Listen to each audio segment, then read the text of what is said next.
Now on BBC One, Raghi Omar explores Islam in today's Britain.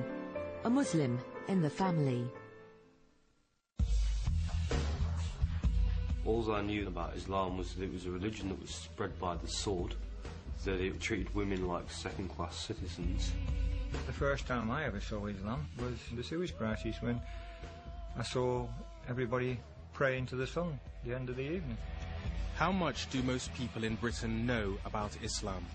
Although there are 1.6 million British Muslims, outside the curry house, the cab rank and the corner shop, Islam used to be barely visible.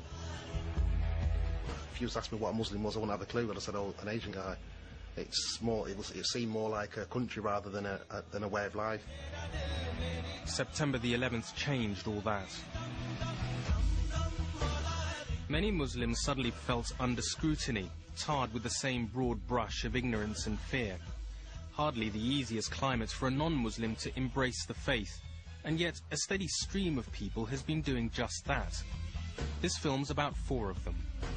One day, I just woke up and said, oh, what happens if God stops calling me? And then I die with nothing in my heart.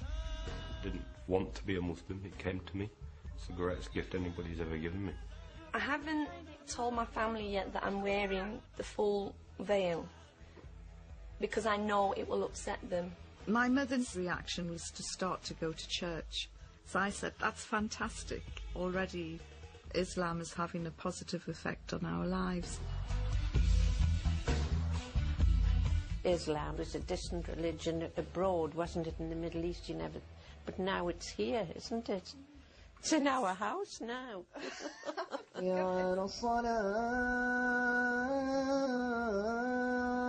It's Islamic Awareness Week at Bristol University, and a mixture of the faithful and the curious is gathering to hear a talk by the star turn, former Fleet Street reporter Yvonne Ridley. Brothers, sisters and friends, salam alaikum. 3 years ago, she would have struggled to find anything to say to a group like this.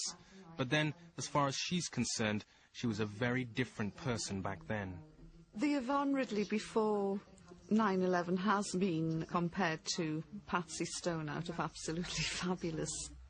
I've been married 3 times. I've got an 11-year-old daughter. And I suppose, even by journalistic standards, you know, it's quite a disastrous life. In 2001, just as the so-called war on terror was getting underway, the Sunday Express reporter put on a burqa and crossed into Afghanistan to report on life under the Taliban. Yvonne was an inexperienced foreign correspondent. More experienced foreign correspondents had also thought of doing that. People on the Sunday Telegraph, people on the Times, their papers had all stopped them. They said, no, you're very likely to get picked up.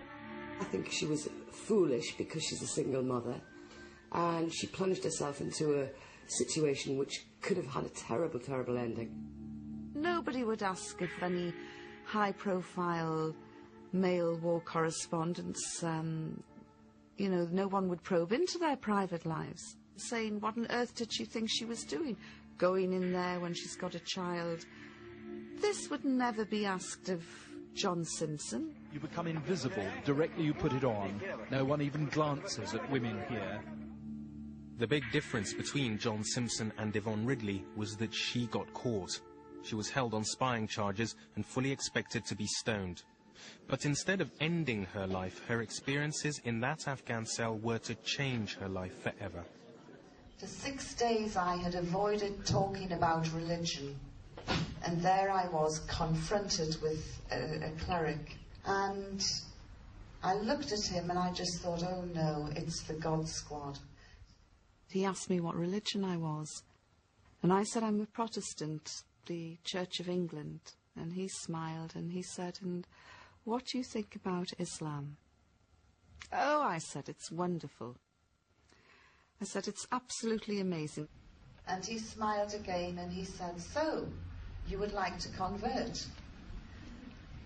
And I thought, if I say yes, he will accuse me of being a very fickle, insincere woman. If I say no, he will accuse me of insulting Islam. Either way, I'll be hauled off and stoned. And I thought about it, and I looked at him and said, you know, thank you very much for your kind offer, but I can't possibly make such a life-changing decision while I'm in prison. However, if you let me go, I will read the Quran and I will study Islam when I return to London. You know, that is my promise. 4 days later, despite the fact that the coalition had started bombing Kabul, the Taliban took Yvonne to the Pakistan border and released her unharmed. I'm fine. I'm fine. It's good to be here. Thank you. After all the fuss died down, I started reflecting on the visit that I'd had from the cleric. And I thought, well, they've kept their word and now I should keep mine. And I started to read the Quran.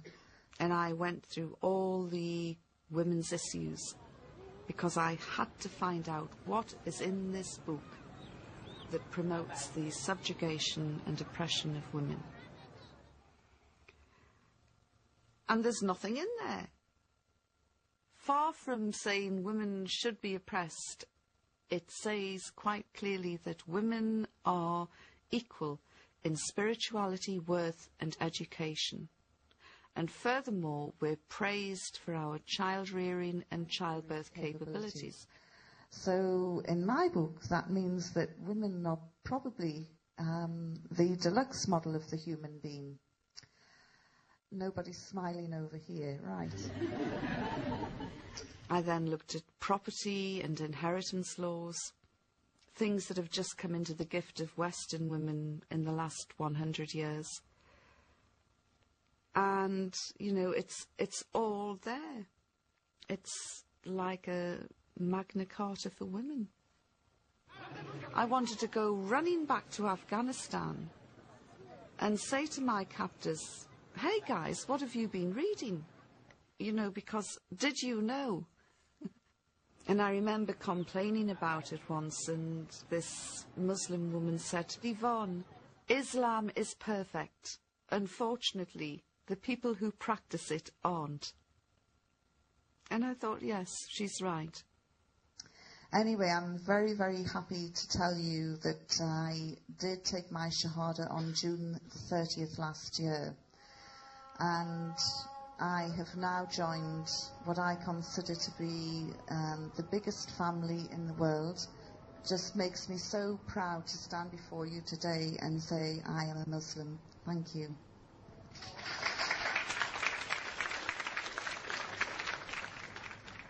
Whatever her feelings for her new family, Yvonne still had to square her conversion with the old one. And when it came to breaking the news to her mum, the woman who'd braved 10 days with the Taliban suddenly lost her nerve. Did what many converts choose to do, and that is not tell their parents until afterwards. Hello! Hi! I sent Mother an email, and her immediate reaction was to start to go to church. And much to her annoyance, I said, that's fantastic, you know, already Islam is having a positive effect on our lives. I've got some sandwiches made. No ham sandwiches? No. I've been trying to think, what can I make without bacon? I wasn't happy. I didn't like it, you know. But do you not think it's because you've got some sort of irrational prejudices against Islam, because basically you don't really understand it? Well, no, I think it's just the culture, and maybe if you'd been born over there it might be different. But to change... But over where? In the because middle of the stream. Islam, you know, transcends nationalities, borders, countries, cultures. It transcends everything. And here we go. Here we go. You see, I'm being educated now. Well, it's so frustrating because I know that you are a spiritual person, and I just think you could be so much happier. Well, I wouldn't, because I wouldn't understand it like you do, you see. Islam has helped me rethink all my relationships, especially with my daughter. My baby, look, you! I look back and see a bit of a lost soul, a pleasure-seeking person that never quite found it. But I really feel as though I know where I'm going now. The thing I'm pleased about is that she stopped drinking. And if Islam have done that for her, well, it can't be too bad. A water, please. Oh my God. With no ice. Yes. Although Yvonne Ridley was willing to put on a veil as an undercover journalist, as a practicing Muslim, she's so far stopped short of doing so. She firmly accepts the faith in her heart, but practicing it with her head may take a little longer. For Shanaz Malik, the journey from white slough teenage mum to burqa-wearing Muslim wife has taken 6 years. Even now, there's still one important step to go. I haven't told my family yet that I'm wearing the full veil because I know it will upset them. They watch the media. They have a lot of preconceived ideas about Muslims, and so I have to tread carefully and explain that it's still me under here. Alicia, what are they doing? Reading Namaz. Reading Namaz. What's the old man doing? It shouldn't matter what I wear on the outside. You know, it shouldn't have an impact on how I am with them. Shanaz converted the day she married her Asian boyfriend Nasir, a childhood sweetheart she'd met at school. At that stage, he was Muslim in little more than name. But as with a lot of new Muslims, Shanaz's conversion made him re-evaluate his own faith, or lack of it. How's it going now, love? My partner wasn't religious at all. He thought that he'd been brought up as a Muslim, and now he's realising that he was brought up as a Pakistani. And he's now learning the true Islam without all the cultural things included. And so it's kind of brought him on that path as well to find out the true Islam. She's changed me, changed my life around. She has. I've no choice. No choice. From a normal Western boy to a newborn Muslim, I'd say. And it's all down to my wife. Having found his faith, Naz decided at the end of last year to make an Umrah pilgrimage to Mecca. But when he came back in January, he found that Shanaz had been on a spiritual journey of her own. The more and more I had learned about Islam, I realised that I really should be wearing the veil. So I took the chance when my husband went to Umrah to put the veil on, because when he came back, he had that Islamic knowledge and he knew that it was the right thing to do, and it's still here. So I really enjoy, I love wearing it. I know that I'm doing the right thing, and it's a progression in my faith, and it did feel wonderful being able to walk out and know that I've got that little bit closer to being the person that I want to be. It was a shock. It was. Ninjas, we call them. But it's her own doing. It's what she feels comfortable in. And I don't mind. The Quran says that we should dress modestly, and it's in our benefit to cover our beauty from strangers. I can wear what I want, you know, in the privacy of my own home. I can dress as I please.